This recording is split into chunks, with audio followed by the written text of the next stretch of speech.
Now I'm just going to show you a little example of doing marker training.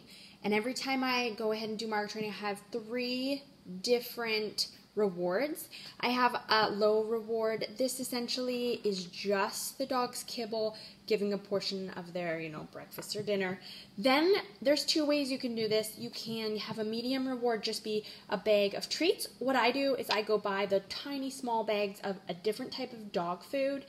1, it's a little more cost effective, and 2, it's something they're not used to, and it's just other dog food that I only use for treats. And then I have my high reward. This, of course, is a cut up bit of hot dog. I cut it in half, and then I cut it in half again, and then I do quarters of the hot dog circle. So what we're going to do is we're going to put this all into bags and use it in our pouch.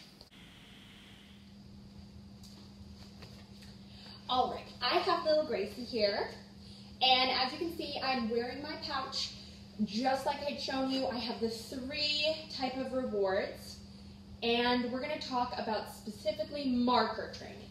So with Gracie here, we've worked a little bit on this, but I'm going to show you what's called loading the mark.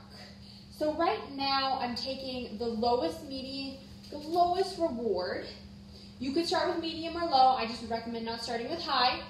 And I'm just going to go what's called loading the mark. I'm going to actually have a handful in my hand of treats. And this would be if the dog has never learned a marker word. You can use one of the marker clickers. You can use the word yes, like I do. You can use a totally different word. Marker training doesn't matter what words you use. You're essentially just showing that when I say this sound, word, make this noise, a treat follows. So it's an important thing to do. So we're going to do what's called loading the mark. And loading the mark is going to be yes, yes, yes, yes, yes, yes. The moment that she is eating the first treat, you are saying yes and giving another treat in her mouth. Yes. Yes, you want to have your hand right there, and you're actually going to be, let me show you in the camera, you're going to be putting the treat, yes, putting the treat right through your thumb, yes, and of course I've dropped one there the whole time. So just to show you in a little bit of a closer version here, we're going to have treats in our hand, we're going to go yes, and then take the thumb, and we're going to bring that treat out. Yes. And then we're going to just speed that up. Yes.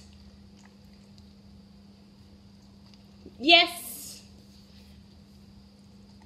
Yes.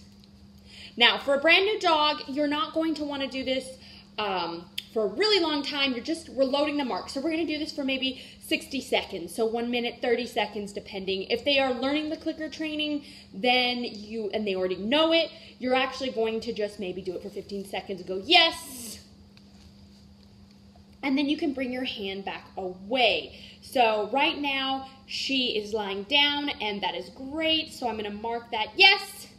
I'm going to stand up. If I stand up, and she doesn't get up as well, that's called an assumed stay, and I'm just going to mark and give her a reward. But I'm not giving her the instruction for stay because she doesn't know it yet.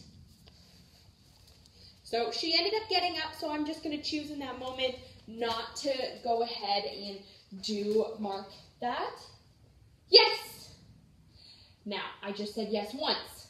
We're not going to be doing it repetitive. That is just loading it so she is paying attention to me. If you ever have a high distraction, something walking around, or you're doing this in the park, then what I would recommend is jump to medium, and then if she's staying focused, go into that high reward. Yes! She's going ahead and staying, so I'm going to go ahead and walk away. Yes! Now I'm jumping to medium. She didn't stay the last time. Yes! But so I'm giving her a better treat. The further I go away, while she's paying attention, I'm actually going to now, well, she broke there. I didn't give her, of course, a stay. She doesn't know the stay yet. So I'm not introducing that word, and I'm not going to give her any instruction. I'm just going ahead and doing behavior shaping. Yes! I've actually gone, she knows sit, and I've gone back down to her kibble. When she goes back into a down position. Now, you can use the treats for marker behavior as a lure, And so we could go ahead and lure her into that position, or we could go ahead and just wait for her to naturally go into a down. Yes! And now I'm jumping to a medium treat. And I'm going to go further away, and we're actually going to try to see if we can't bring out a higher reward, but maybe I will mark her before I'm too far away. Yes! Now I'm going to jump to my high because she did more for me.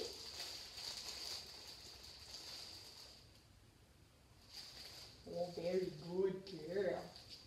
And now I'm going to go ahead and walk even farther away. Yes! And we're going to go ahead and do the high reward. Now, ultimately, we don't want to name a command until we love it. So don't name it until you love it. So when she is actually going to be in this position longer, yes! When I walk away, then I'm going to actually introduce the word stay.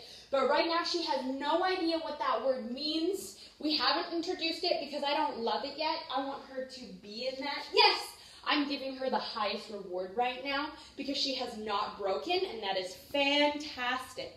Yes, I am still giving her my highest reward.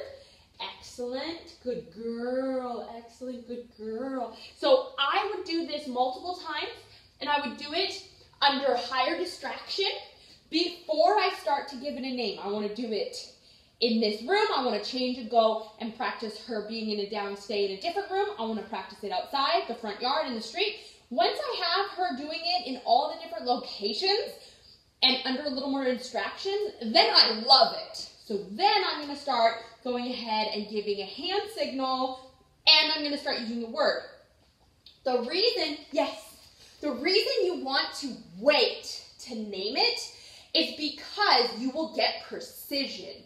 You will ask that dog one time to do it, and then they will do it. You will not have to repeat yourself.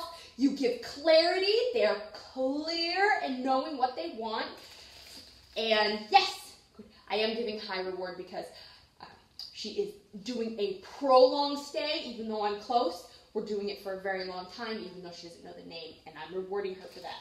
I'm going to jump to medium here too. Yes, just to change it up. So there is an example of working on the marker training.